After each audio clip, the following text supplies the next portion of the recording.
everyone, welcome back to another video. So today I want to do something a little special because it is Thanksgiving, and I think it's really important that we look back on our old horses and just any horses we've ridden and be thankful for the opportunities that they provided us. So this Thanksgiving I decided I'm going to look back at some of the old horses that I used to ride who are no longer with us, who left a really big impact on my life and made me the equestrian who I am today. A quick warning, this video does have a high chance of getting emotional because these horses all mean a lot to me, and I don't get to ride them anymore because they're not here. So if you don't like that and you don't want to see me get emotional, please click on some of my other videos that have more happy tones. A lot of my videos are normally a lot more happy and upbeat, but being an equestrian is taking the good with the bad, and the unfortunate part of owning these animals is that they can't be with us forever.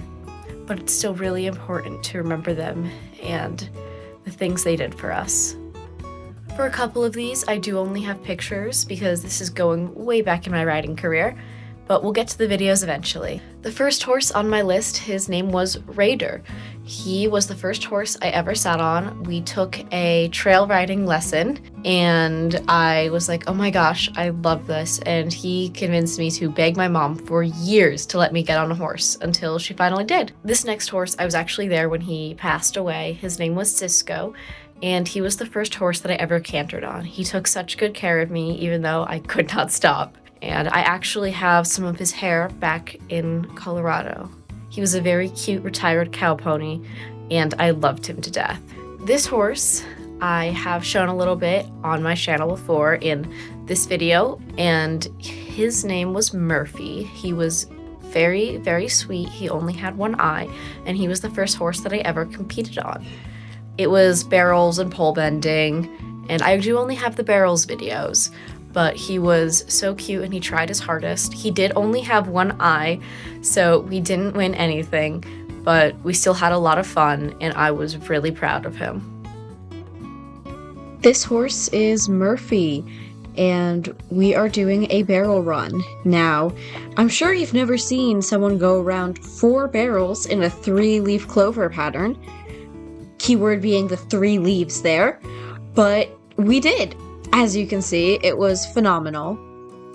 The reality is that these horses were conditioned to stay down in one quarter of the ring, and because of his blindness in one eye, whenever you tried to be like, hey, we're actually going this way, he was like, absolutely not, that's wrong, that's bad, that's evil, we need to go back. But he was still so cute. He was so cute. I loved him so much. He carried me so well. And then this was the keyhole pattern, I believe. And there again, you can see he's like, no, we need to be turning. What are you doing? We never go down here. That's bad. But we get back on track and we trot in carefully, spin around, and yeehaw out. I thought I was so cool and going so fast right here. I was so proud of myself. Like I said, he gave me my first taste for competing, and that obviously affected me greatly because now that's what I love to do. I don't do Western anymore. I'm thinking about getting back into it a little bit just because cross-training and I miss it. Murphy's the one who I would give credit to for making me want to go show and ride all of these amazing horses and eventually switch to jumping. The horse who taught me English, his name was Skylar. He was your typical angry, sorry, I'm crying a little bit, red horse. And he was too old to jump, but we had so much fun learning how to sit in an English saddle together. And he always took care of me, and I miss him greatly. This was probably my first time sitting in an English saddle. And as you can see, he was being so tolerant and so kind. He was listening to me, that's why his ears were back, and he was like, what is she doing flopping around on there? He was just like so chill and was like, okay, we're just gonna go, I guess. As you can see, I was flopping around, hands flopping everywhere, and he was fine and just carried me and was such a good boy and didn't hold anything against me. He was worth his weight in gold. Paint was the first horse that I ever really jumped, and I would say this horse is the closest I've ever gotten to having a heart horse before. He was old, and he was a paint horse with a bald face, super cute. He got so pumped up to go to the fences, but he was super slow on the flat. I did my first ever English show with him, and I got 3 firsts, 2 seconds, and actually 1 champion with him. Before I competed, my coaches actually told me, like, hey, this horse does not win because he's really hard to sit his canter, which is true. It was very choppy, but we still did great. We got a lot of congratulations, and they were very impressed that we won. And I loved him so much, but he was old. He couldn't jump more than maybe 2 foot, and the barn I was at where he was, him and Paint, they didn't really have their horses jump higher than 2'6", and I wanted to do more than 2'6", so I had to move. I cannot confirm this, but I believe that was the first jump I ever did, and it was terrible, but once again, all these horses have hearts of gold, and they were just so calm and content. This here is going to be a little mini course. It's going to have some trotting and some halting because, like I mentioned before, Paint really loved to go. He wasn't really out of control looking back, but from a perspective of a trainer teaching beginners, it would be very easy for this horse to become out of control. Once again, the sloppy shoulders, the sloppy hands, they've gotten better since Skylar, but you could definitely see that we still have a lot of sloppiness. We didn't halt straight there, but we did halt, so that was pretty impressive. Now we're gonna hit the rail, and we're gonna trot up to our next fence. You can kind of see when he sees the fence and locks on, he gets a little bit excited and goes a little bit quicker, and it was so fun. Here she asked me to 2-point up to it, and we did, and he was a very good boy. We got better with our following hands, and here we were learning how to count strides. I love this horse. He made jumping so much fun, and he is probably the reason why I like jumping today. He's also one of many reasons why I love quarter horses as a breed. Quarter horses and paints, I suppose, because they've always been such kind horses to me, and I think they're amazing to start out on. Like I said, I did my first English show on him, and here is really the only clip I could find of it where I was jumping. Weird turn, but I was following the course. Probably the worst eq you've also ever seen in your life. And I think you'd be like, oh my gosh, there's no way she did well in that class. But you'd be surprised. Place number 283. That'll be the number written by Kate Dobbins. In 4th place, 106. Sky's Limit written by Tony Chang. In 3rd place, number 114. Mustang Collie written by Anaya Kapoor. In 2nd place, number 124. She got first. Ashley Vaughn, written by Layla Tayabi. And in 1st place, number 272. Fresh Pink, written by Alex Gallagher.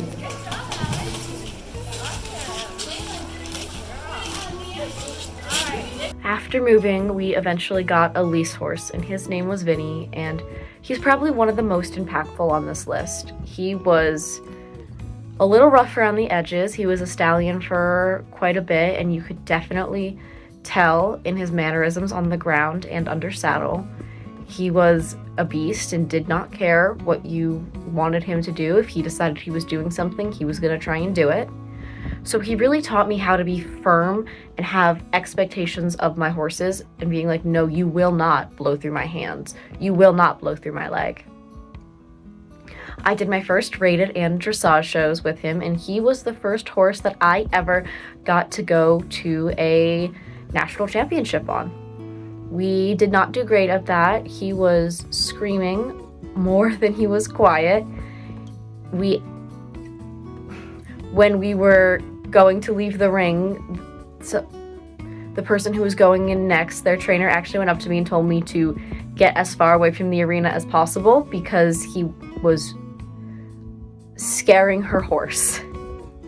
But He taught me that I was able to trust myself, and that when he taught me that I was able to trust myself. He would act up quite a bit, and not in a scary way. He wouldn't buck or rear. He wouldn't try and get me off. He would just not listen and blow through the bit and go whatever direction he wanted. He tried to jump into judges' booths, stuff like that was dangerous, and looking back, I definitely should not have been dealing with, but it instilled kind of a confidence in myself, and I was like, I can handle anything a horse throws at me, because he just tried to kill me, but I was fine. That's what it felt like at the time. Looking back, he never actually did try and kill me. He was just very, very rude. As you can see, we're trotting down center line. This is one of our championship rides, and he was very stressed, but it's okay. We were just trying to get through it at this point. He actually had a fake tail in at this point because he had no tail. He would rub it out, and it didn't matter what we put on it. He would just rub it out constantly. But as you can see, he was quite a looker. 4 white socks, white face, not quite a bald face, but it still had the look around the nose. As you can tell, I definitely have a type. The judges didn't like him that much because he was screaming this entire time. I know it doesn't look like it, but he was. You will hear some clips of that in the next video, because for our second ride, they moved us to the indoor, and he hated the indoor because he couldn't see any other horses, and it would stress him out to the max, and he would just try and scream, and sometimes he would just leave because he would get so stressed. He was so old, and he wasn't our horse, though, so it wasn't really something we could fix. It was just learning how to manage it. I am definitely sitting too far back in my opinion, and I am unfortunately kicking him with every stride. I had to do this because for our championship classes, we were not allowed to use a whip. Now, he was trained in Germany, classically trained, and so he relied heavily on the indications of the whip. So without it, we had to rely super heavily on the spurs, and that contributes to why we just broke, our inaccurate geometry, and why I'm holding his face so hard. Because if I didn't, without using the whip, he would do things like that, where he would not listen to my leg because he knew I didn't have a whip to back it up. Or he just wouldn't stop, or he just wouldn't go. Really, whatever he decided to do. So this ride was kind of stressful because it was really just trying to keep the wheels on the bus and do all the movements without getting a penalty. While some of my hand movements do look harsh, you do have to remember that this is a 17-hand horse who knows he is bigger than you. He trampled me multiple times on the ground before. At this show, actually, while I was going into his stall to try and change his water, he just pushed me down and ran on top of me.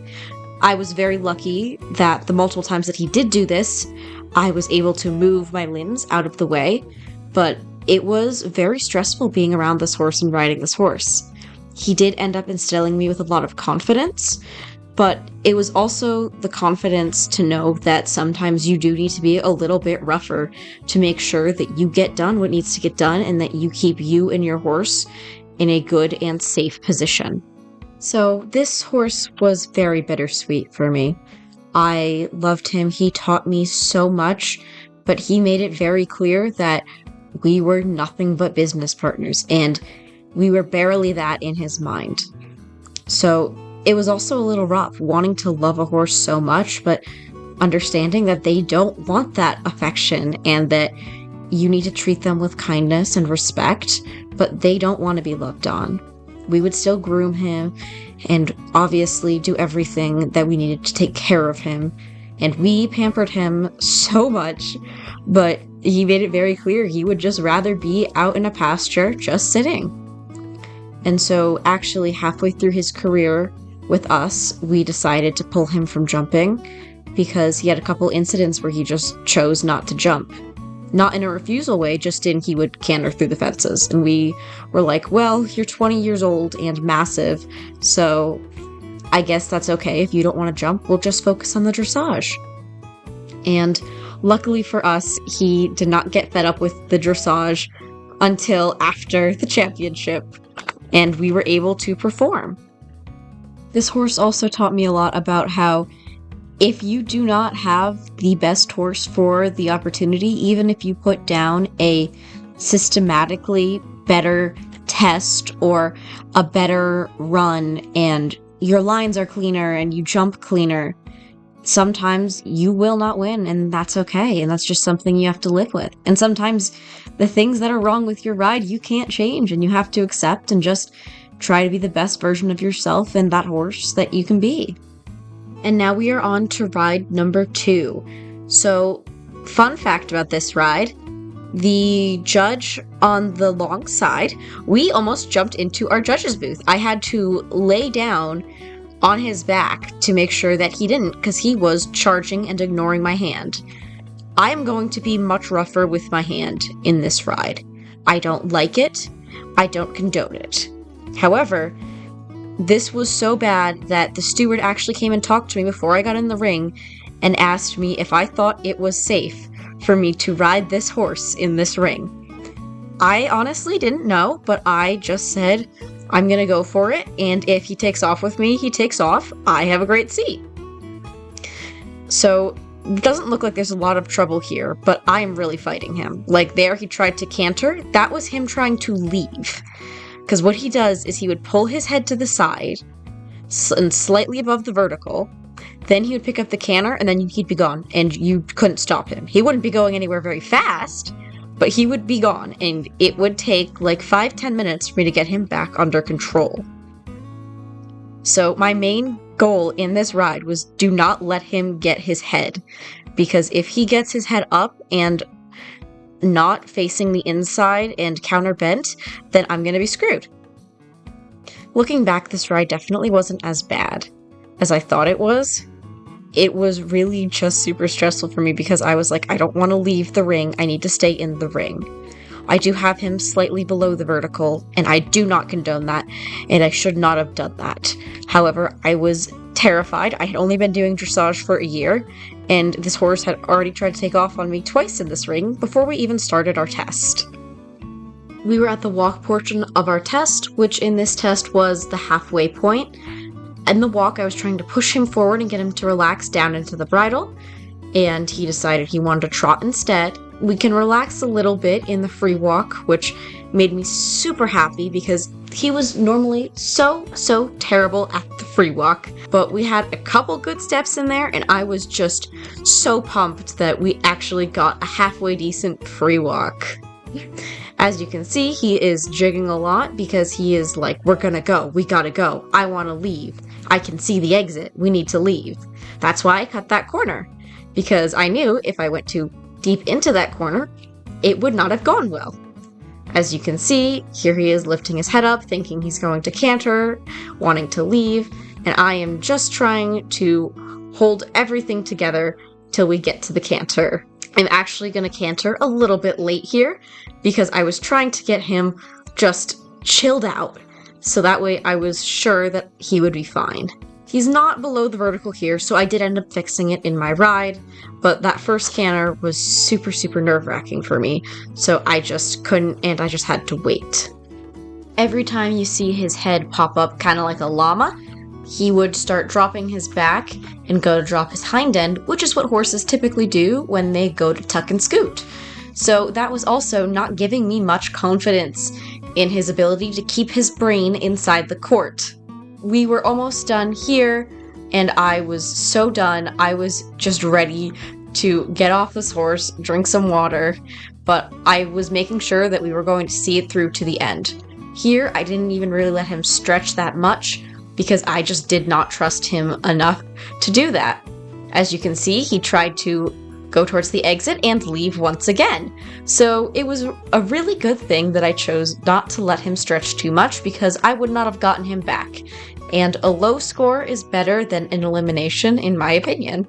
That turn down center line was halfway decent. And once again, he looks like a beautiful, perfect picture, and you wouldn't know anything was wrong ever. Finally, we made it down center line for our halt salute, and I was so happy to be done. As you can see, he was really happy to be done too. I don't blame him for any of this. I understand that he was just stressed, and I was so proud of him that together we were able to keep it together long enough to get it done. And now the soundbite I promised of him screaming.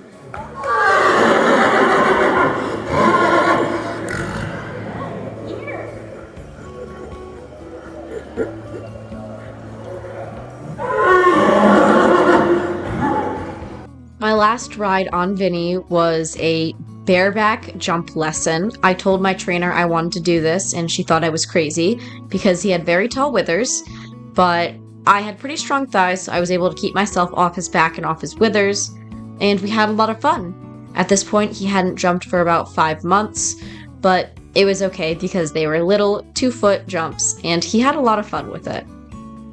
I couldn't find any videos of us competing in the show ring for the hunters and the equitation, but he didn't have the best jump or the most flashiest jump, so we never really got any good placings, and we never really did that well, but it's okay, we love him anyways.